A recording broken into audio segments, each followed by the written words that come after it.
my belief now is that we all have a calling. For every unique talent, there's unique need. So we all have a unique talent within us, and that has a unique need in the world. And when you match the two, now you're living your purpose. And so I choose to believe that we all have a unique calling, and it comes through that excitement. And it took me on such a transformative journey that I'm like, wow, following that excitement, so often our minds are wired to see the negatives first. So for example, if you're like, I don't know where this is going to go, you say, what if this goes wrong? What if I get judged? What if I fail? But at the same time, that same unknown is open to like, what if I succeed?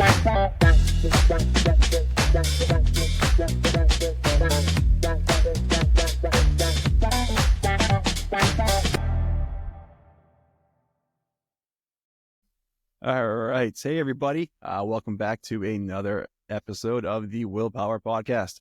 I'm so happy that you're here today. Today, I have an awesome guest. His name is Steven Celi. But before we get into that, let me just introduce him real quick. So today, we're switching it up. Steven Celi describes himself as the Tony Robbins meets Little Dicky, a high-energy coach who combines motivational speaking and hip-hop culture to help people break free from fears and speak their own truth. With over 54,000 YouTube followers, Steven brings a unique perspective to transforming your life. What's up, Steven? How you doing today, buddy? Wow, I'm doing fantastic, dude. Thank you for that intro. That was awesome. Yeah. I'm working on my podcast game, man. I'm starting to do a little introduction so people don't just tune out right away. I mean, you're a fascinating character, so I want people to be able to get to know you a little bit better. So, Steven, before we get into anything, all right? So you describe yourself as Tony Robbins meets Little Dicky. So What is the story behind the motivational speaking with the hip hop culture component tied to it?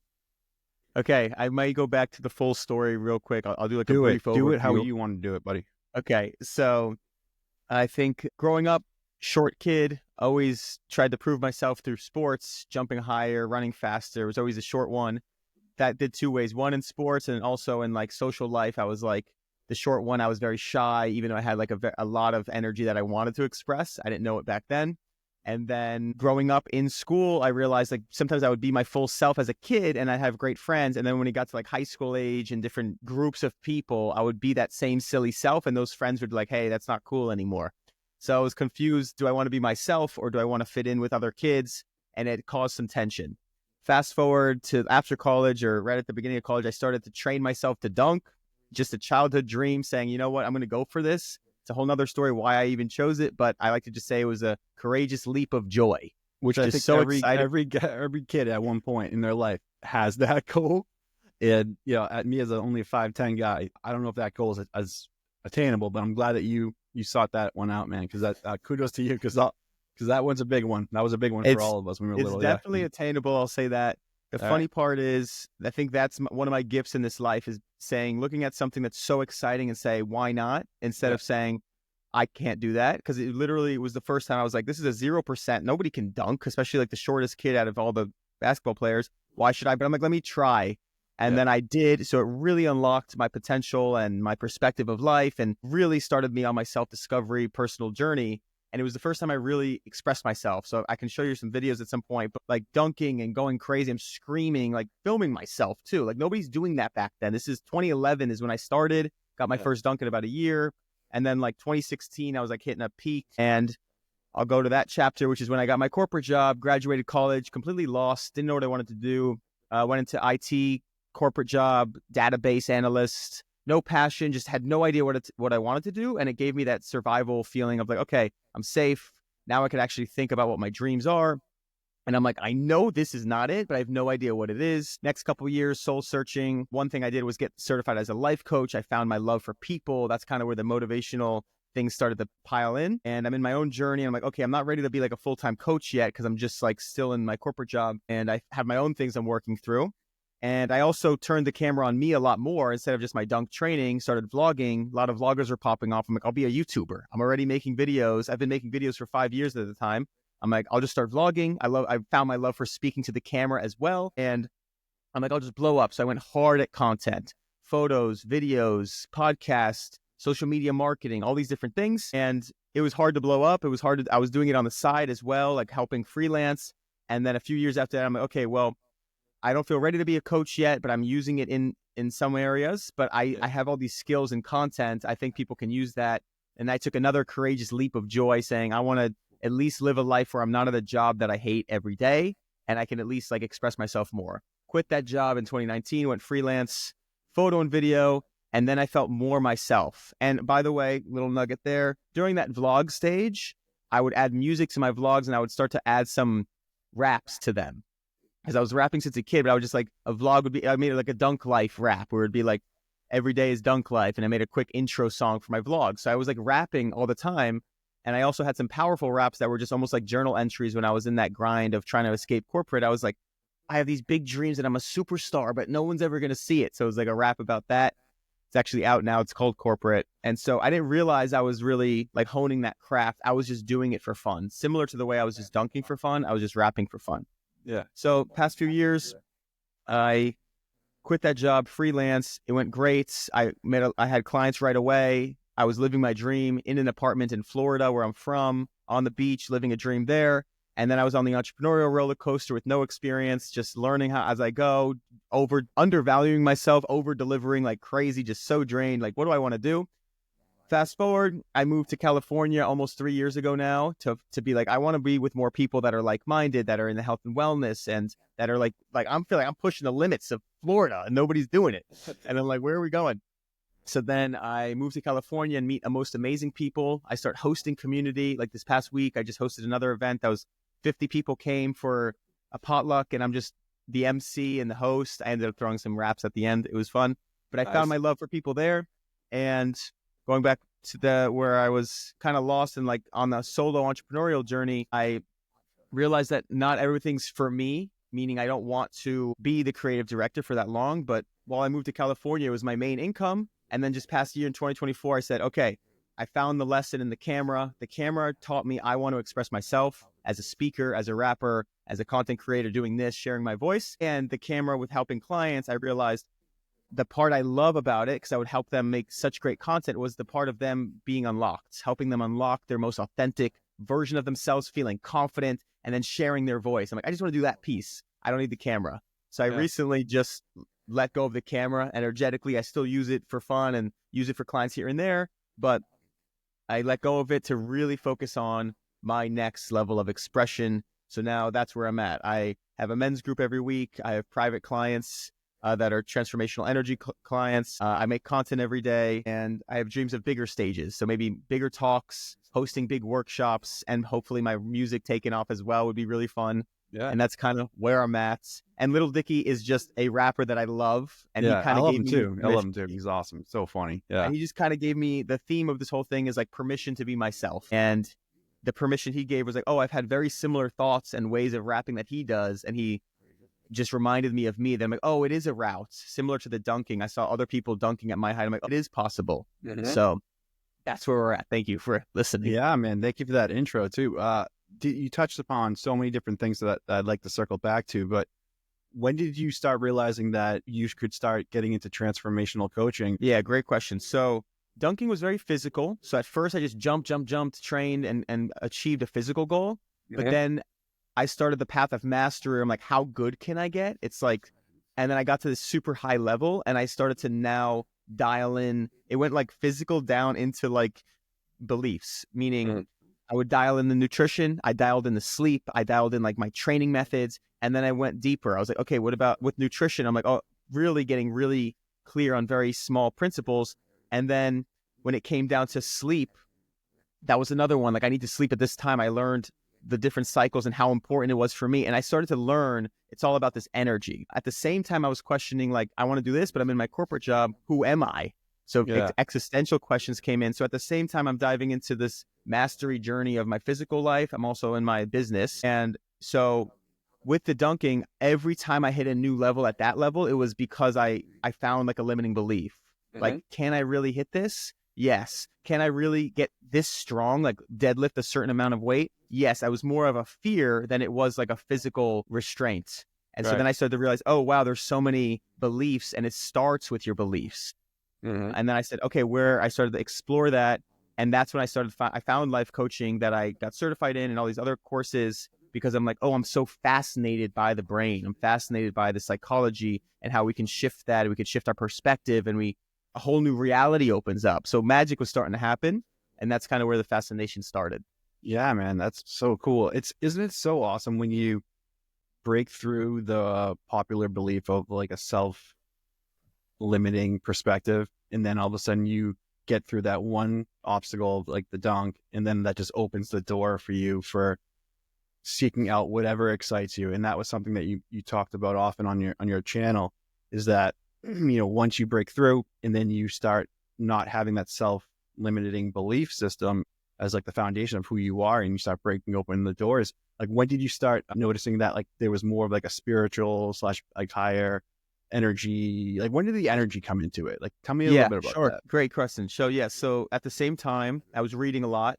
It started with like healthy habits, then it went to mindfulness, and that led me down to spirituality. And one of the first books was actually almost like a bridge, Joe Dispenza's book, Breaking the Habit of Being Yourself. Yeah. I actually read that one like when I was so young, man. I read it, actually reread it again like 2 years ago. It was actually back in like 2012, I think, was when I read it. But yeah, I just reread it again because I find that dude fascinating. I mean, like, yes, I'm going to one of his retreats this year. Are you? Like, the neurons fire together, wire together. Like, that stuff is so true, man. Oh yeah. Yeah.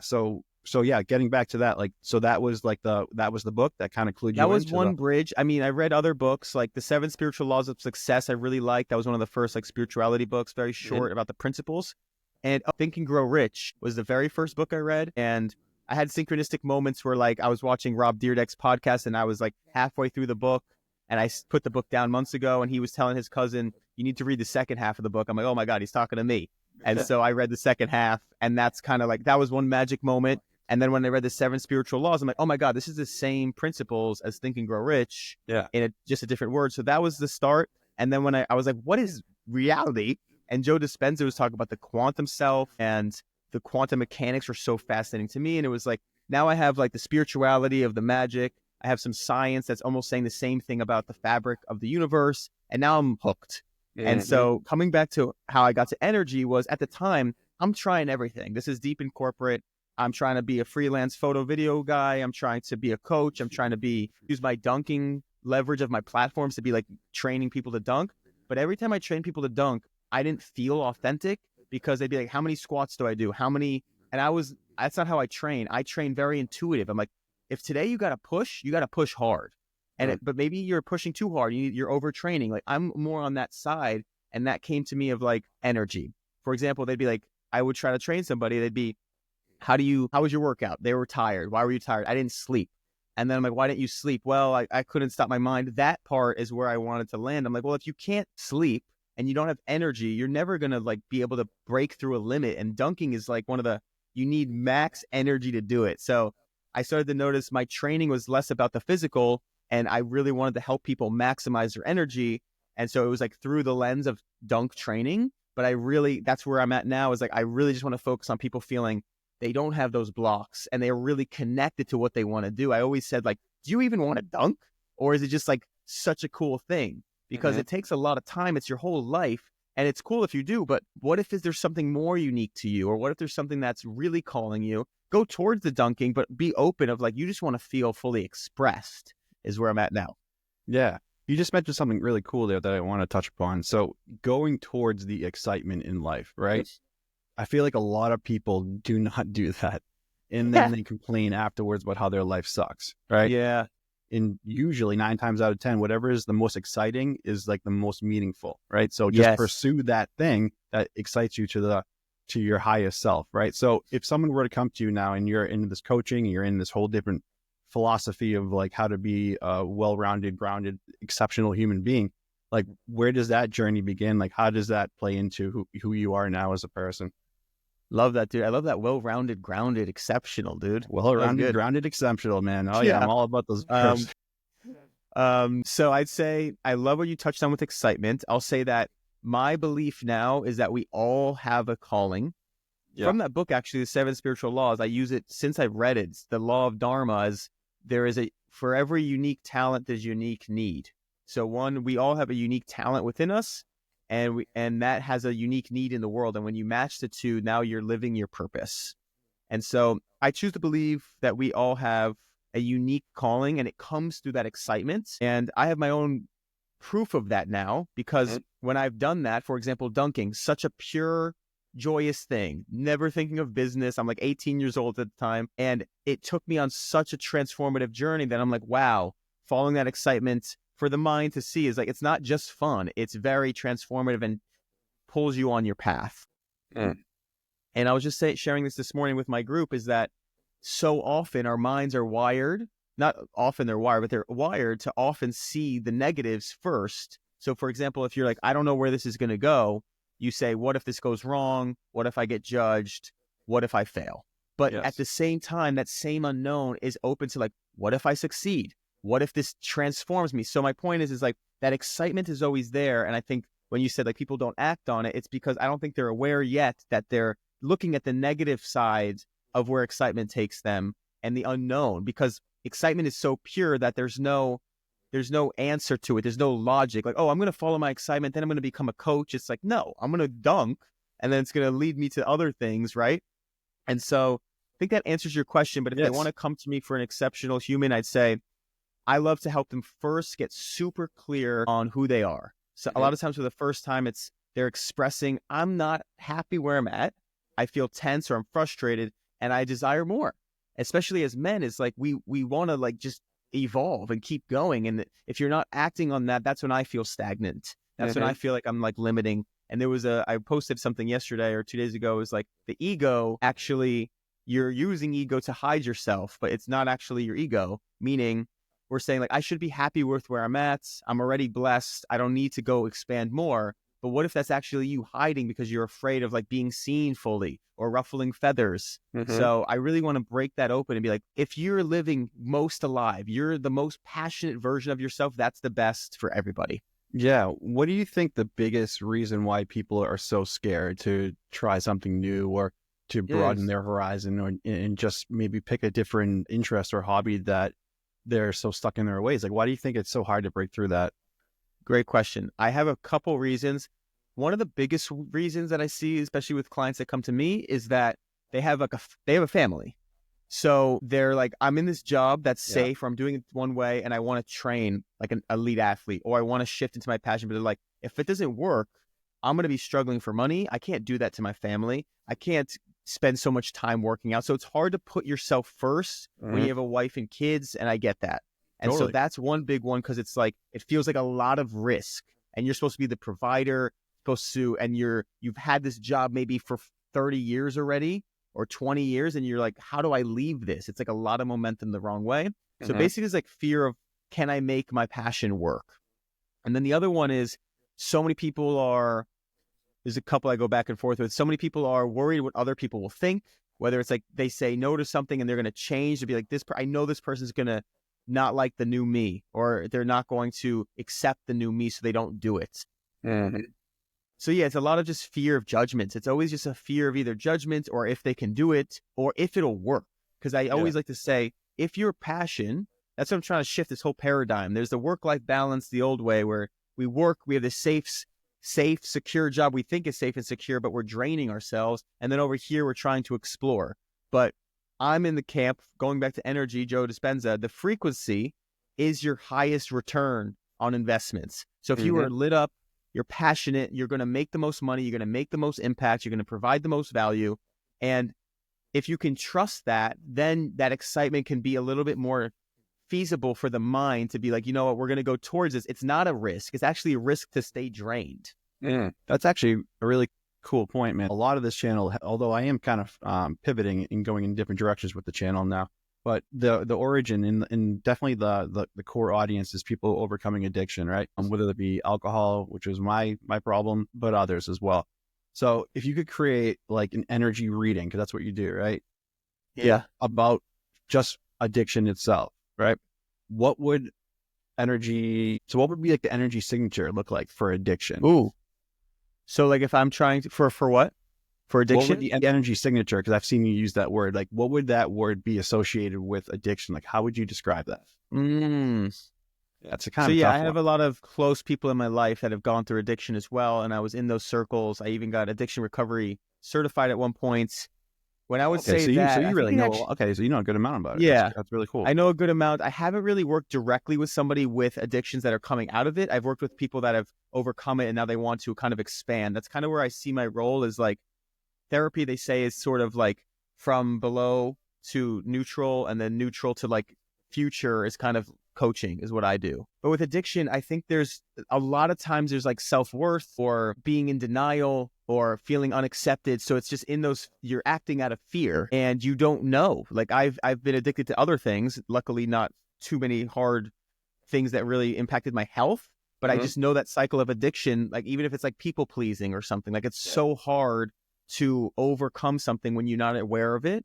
But I would just say that the people that I know that have overcome it, that are sober now for 15 years plus, a big one was denial, where it's like, or they're not being themselves and they're not able to, they think they're themselves because it makes them feel uninhibited in some ways to be their full self. So if they're at that frequency where they're saying, I'm not being my full self, I can't be seen, they're not being courageous to be their full self. And courage is that shift. That's what I know Yeah. about the energy is like when you're courageous to not do that, that's when you shift into the upward spiral. So down below is like the pride or the anger, pride in the negative context where you're like prideful, you're maybe lustful. But I would just say maybe there's some fear of judgment, fear that if you're showing your true self, people won't like you. That's just my experience. Yeah. How did the rapping come into being intertwined with what you're doing? Yeah, so a few things. The first one is that it feels like I am sharing my gifts, which I Yes. love using my voice. I love sharing my message. It's also like a journal entry for me. So like I mentioned that song about corporate. Now I write about things like, for example, now it's like, will I be at Tony Robbins level as a motivational speaker? And so I can rap about that from a fun place. Hmm. So I guess another way to put it is it's so much fun. Like I'll hear a beat and I'll be like, oh, I want to talk about this. And you get to like act like this character you are in the future. Yes. Because now I have some years under my belt, I've noticed that when I do that, like things come true. So it's almost like my most powerful manifestation technique because I embody this like super fun state and then like make it in a song and it feels like complete. And then I like embody that person. I'll give you an example. I have this song called Trailblazing. And when I was writing it, I was like in this mode of like, man, so many people are like talking about doing things but they're not taking action. And when you're a trailblazer, it's so, for me, I was like, I need to stop explaining. Like for you, if you're like, why do you want to be this? I'm like, how do you know it's your calling? Like it's a feeling. And I'm trying to Yes. explain It's like your all these different intuition. things. It slows me down. Yeah. So in the song, I say, I can't explain it. I'm just going to go and you'll figure it out. So that song like helped me like stop explaining it in my life. Cause I'm like, just listen to the song. It might make sense. Not that I actually do that, but energetically. And in the song, it starts off like, what if I die today? Did I really live my best or did I shy away? And Yeah. so, That's cool. so I forget, there was one more piece of that song, but that one really, then in the song, I say, I don't talk about it, I do it. So now I said that in my song, it's public. And I'm like, okay, there was something in my life about shifting into coaching where I was scared about like taking this courageous step into the unknown, trailblazing a path. I'm like, I just said I do it. So I have to Yes. do it. That's So so it like, true. yeah. So like similar with dunking is I used to say like my goals, like I'm going to try to land a windmill dunk today. And I was like, I just put that out there. And I'm in the camp where it's like, I had to start letting go. It's like, I don't have to achieve every single thing I said I do, but there's something, the power of expression puts it out there that it catapults me. So Totally. those are some of the reasons I rap. Yeah. The power of expression is so killer, right? And it's funny, like how being vulnerable and like open to change is like a super scary thing, right? So I It was is. curious, like to you, man, like what's your personal non-negotiable daily energy practice that you do? Like how do you Wow. start your day, man? Really great question. I call it energy first. So I have different practices I do, but one that I love to do is actually using a lot of AI these days. But I've Yeah, it's over the very helpful. past few weeks, especially because of the new year and winter, more of winter. I started my new year like in December 12th because that's like when winter started. So I'm still in my winter arc, even though it's the new year, which is listening and trying to become something new. and it's the year of the snake now. I'm all big into all those different things. Oh yeah, me too. I'm all over the map, dude. Yeah. I take whatever's whatever helps aid me. Like I don't care where it's coming from, man. If I get some kind of jolt of like a creative energy boost like from that, then I'm pursuing that. Like with Love it, dude. With everything. Let's go. Let's go. So what I love to do is like I've detailed out a life in the future that is super exciting. Like I wake up, I have like a podcast. I'm living my dream right now anyway. But like maybe there's emails that are coming for like a big talk that I'm invited to, or like my retreats coming up that I'm hosting, or I have like flooded inbox of like new clients, or I'm hosting a mastermind that's starting, like things like that. And even like with my partner and how much money I'm making or what I'm able to do with my body. Like I read this thing that's exciting. And the whole goal of this energy first is to get me into that excited state. And then the practice is letting it go, saying it's okay, you detach. But the point is like whatever I do in the morning is about energy first and getting me into that excited state.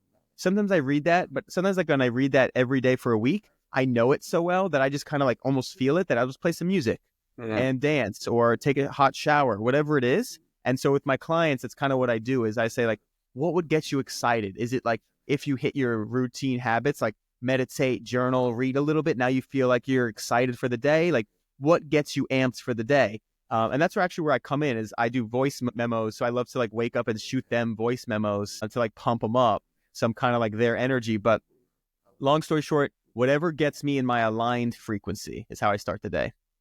Awesome. I love that. Sometimes it's hard, man. Like sometimes I'm feeling good, man. Like the podcast is humming, like, things are moving while like doors are opening. But then there's like those lulls, right? Like that happens, right? And you get into those funks. So what would you recommend to people watching, listening, whatever, when you get yourself into a funk? Like how do you get yourself out of that funk to get back into that frequency, that energy that you're talking about so much? How do you get yourself into that energy frequency that you want? Actually coming out of a lull. Like I feel like I'm at the tail end of a lull, if you can believe it. Like these last couple of weeks were really tough. I'm here in LA and there was fires and those were rough. They made me evacuate. I was in hotels for 3 or 4 nights. Then I had to get an Airbnb for a week. So I basically pay like double rent when I'm starting a new business basically, or like in like a very new stage of my business. And I'm like, whoa. So that was very funky. And I even got sick for the first time in maybe 3 years, like a little sinus infection. I'm like, oh my God, everything's hitting me at once. It felt very chaotic. So during that time, I go really simple. I say like, what is the simple things that I can do? And I say this with the caveat that it doesn't always change my frequency, but it's better to do them than not. So for example, like what am I grateful for? I had to spend money, but had resources to go to a beautiful Airbnb. I had sunshine where there was days in winter, like, the typical things of gratitude, but I'm not feeling it. And then I also, for me, a big one is sharing it.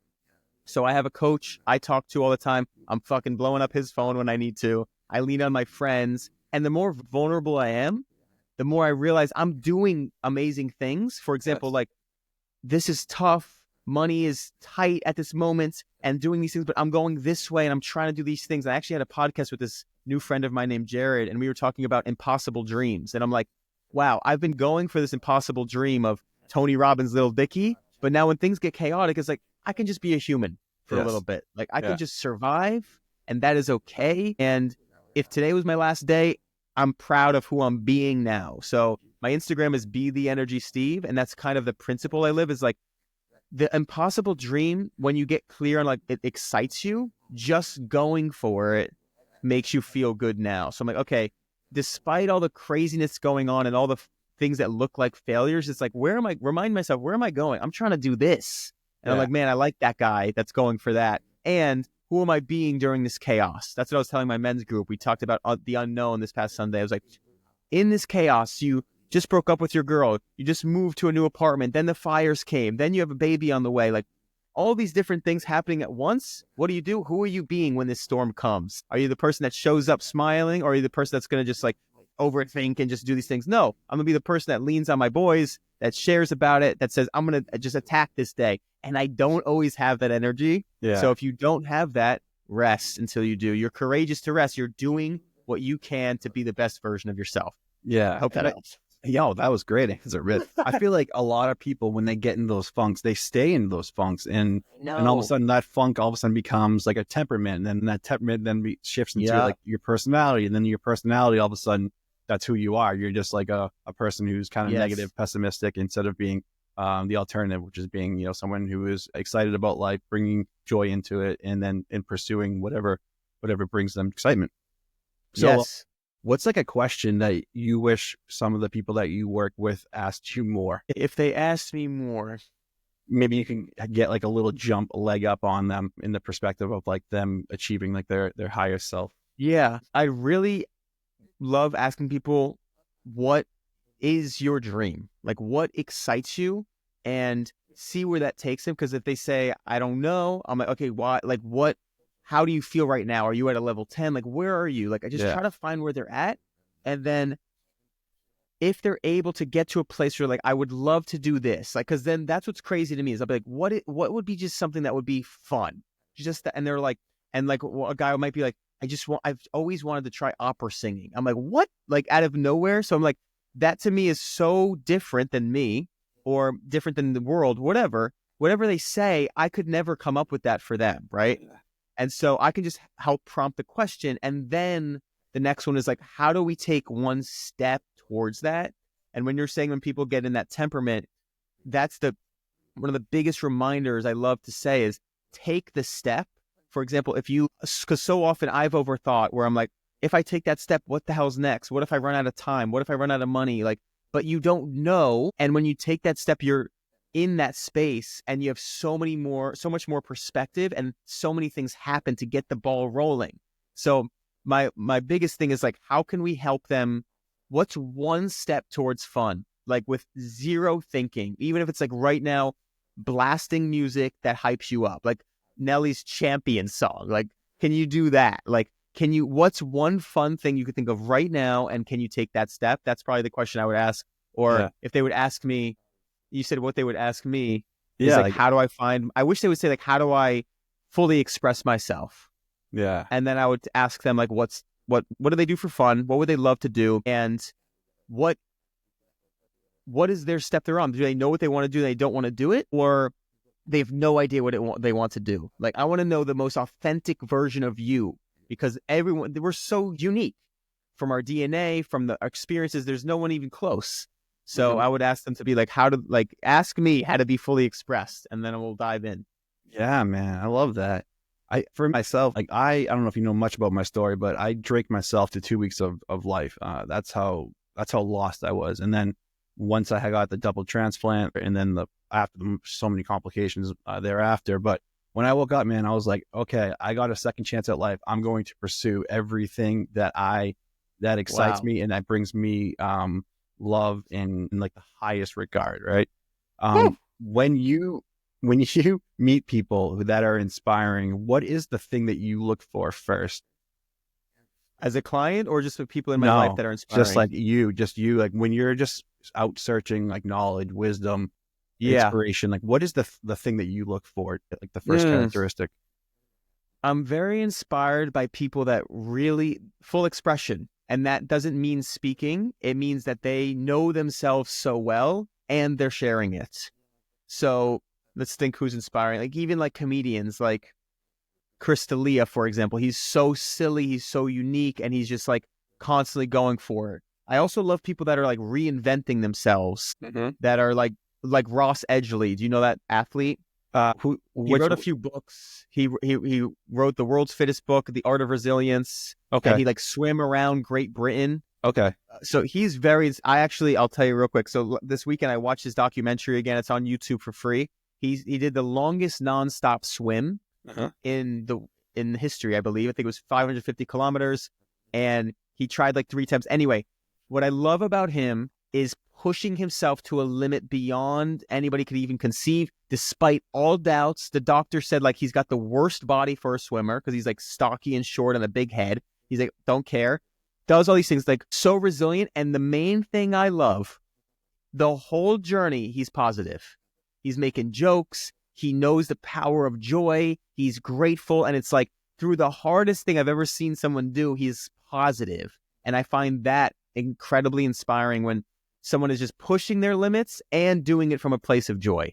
So obviously, I guess that's why I'm inspired by him, because it's similar to what I would love to do. But I'm very inspired by people that are really pushing themselves, being vulnerable, and like seeing what they're capable to a level that's inspiring, and they're doing it with joy. And I'm not like, I'm over the hustle culture, and I'm over like we got to grind into like it's got to hurt. It's like I'm willing to push myself, but I also want to be like, this is a magical journey we're on right now. Right. I mean, every one of us is on some kind of magical journey. It's all about having that intention or that mindfulness practice, right? That you can incorporate into your life to kind of broaden your perspective, broaden your horizons when it comes to whatever you're seeking, to be happy, man. I mean, like, happy is a fleeting feeling. That's why you need to pursue something that is actually meaningful in like the highest sense possible. You know what I mean?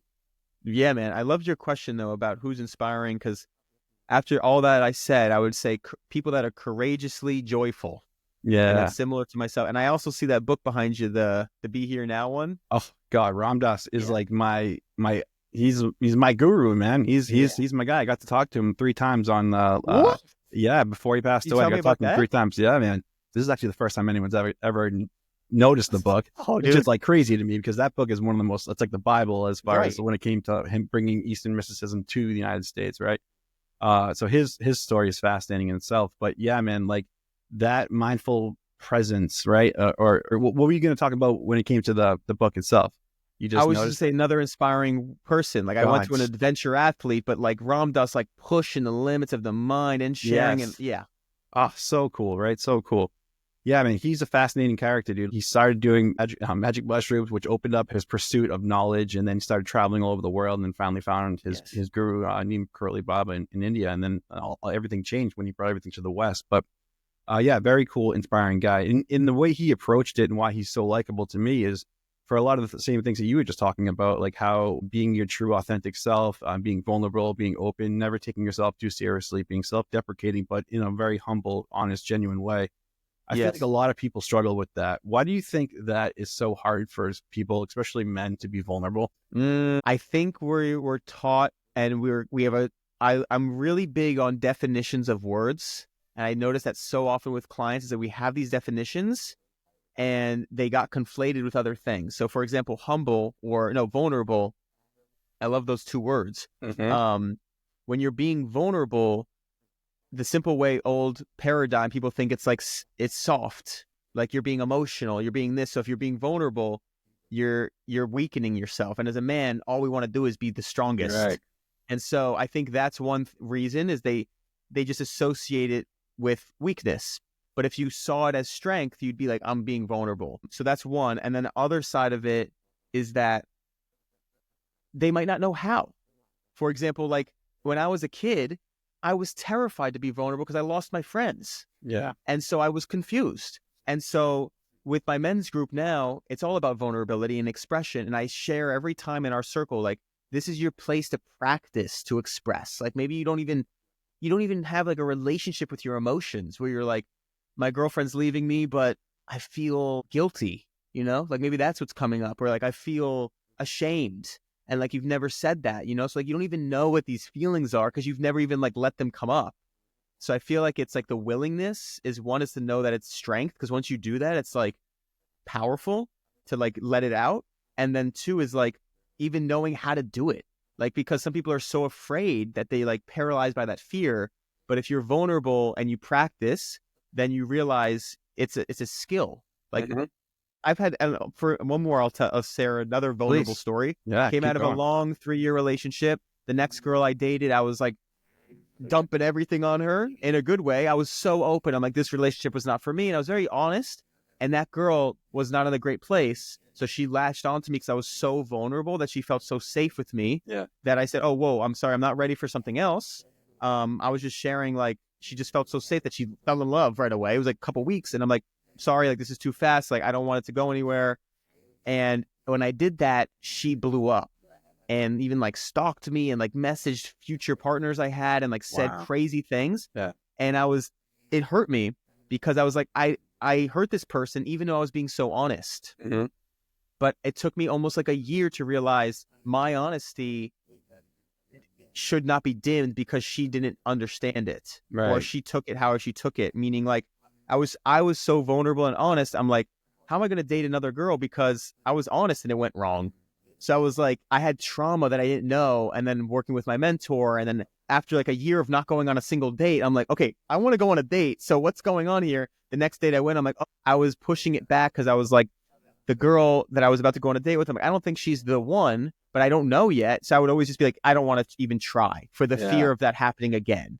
So what I'm saying is, like, there could be a trauma that's happened when you were vulnerable and now you're like closed. Yeah. So it takes sharing with a friend, working on it, and just really introspection to be like, I want to going back to excitement. I want to go on a date. So I don't want to stop blocking. I want to stop blocking this. Yeah, that fear is it's such a prevalent emotion that we all experience as people. Yeah. And overcoming the fear is really tricky for a lot of people. So where would you start with people if they're coming to you with like, okay, like I want to be a podcaster or whatever, like overcoming that fear of in embracing vulnerability, like where does one begin in that process for you? Beautiful, dude. What is the fear? I get really specific and blow it up. Like blow it up as I'm afraid that my mom might see my podcast, or my ex-girlfriend might see it, or I'm looking like a loser because I was in the corporate world and now I want to speak about dancing, right? It's like, okay, what's the fear? It's the judgment. I feel like an idiot. I feel like, go as big as you can with it. I feel so embarrassed. Okay, that's the fear. Now, what happened? Why do you want to do it? Why do you want to talk about dancing? Because it makes me come alive. It makes like all these different things, right? You feel their passion come up. It's like, okay, who do you want to be? You're either going to be this one or you're going to be this one. And it doesn't matter if the success too, we help remove the metrics from it. It's like, you get to be that person now. And then I help them see, like, you ask me who's inspiring me. I ask who's inspiring you. It's like, look at that person. What do you like about them? They're sharing their voice. Yeah, that's who you can be now. So super clear on the fear, super clear that it's your passion, like connecting it. I like to say, I connect people's balls to their heart. And what I mean by that is, I get clear on their heart. Like, this is your heart calling you. Because that's what I think men don't realize either, is like they have this job that they were told they're supposed to do, but there's a calling. So if you can get clear, this is my calling, we equate it to your heart, your soul, your energy, that gives you life. That's going to be your frequency. Okay. Boom. That's your heart. Now, can we get some balls to go for it? Yeah. And if you connect the both, sometimes I've had in my past, like my latest song that I just released is called Feather Ruffler. I didn't want to be too arrogant or be too this. And that goes back to the definition of being humble, which I can get into. But the point is like, I don't care because I know my intentions. I'm having so much fun and I know people who know me will understand. And it's like, it's also just like experimenting. So have some balls that if you're doing it out of your heart, you don't know how it's going to be received. To sum it up, Steve Jobs has the best quote, you can only connect the dots looking backwards. So my role as the coach is I really help people make new freaking dots. It's people that are like, you were saying, like they're kind of negative, they might be pessimistic. Make a dot, make a splatter, make it this, and then we'll see how it connects. You might make the wrong dot. Who cares? Yeah. And the reason who cares is because you're trying from the heart. You're saying, I'm trying to do it out of my passion. And if you could connect to that, then it gives you some permission to say, I'm going to take that new step. I'm fired up here, Steven. Fired up. Let's go, man. Let's go. Steven, I'm being mindful of your time here, man. I know how busy you are. Thank you so much. Yeah, man. So where can people find you? Thank you. Energy Steve, if you search on any platform, Instagram, YouTube, TikTok, freaking podcast, Spotify, you'll find that. Instagram is Be The Energy Steve. Like, I am the energy. You can be the energy. People always write BD, but it's not. It's BETHE, Energy Steve. And yeah, feel free to hit me up. I love connecting with people. This was a blast, dude. Fantastic questions. I would love to do it again. I also want to swap it. So I'll put this on my podcast too. So if you want to let people know about your podcast. Yeah, too. Absolutely. Yeah. So my podcast, everybody, it's the Willpower Podcast with Will Gordon, because there's a lot of Willpower podcasts, but it's me, Will Gordon, with an O, Gordon. But yeah, man, absolutely. So it's just been a fantastic conversation, dude. You're inspiring, dude. So good. I'm just, so happy that we had this chance to have a conversation, and I know that we're going to continue to have it because we're very like-minded. Dude. And new friends, and just being around someone with that kind of energy, it really lifts me up to being my fullest potential. So thank you again, buddy, for coming on. I really do appreciate it. And everybody out there, thank you so much for watching this one. I hope you enjoyed it as much as I did, and be on the lookout for many, many more episodes coming soon. Thanks again, Mr. Celi. Let's go. Go for it.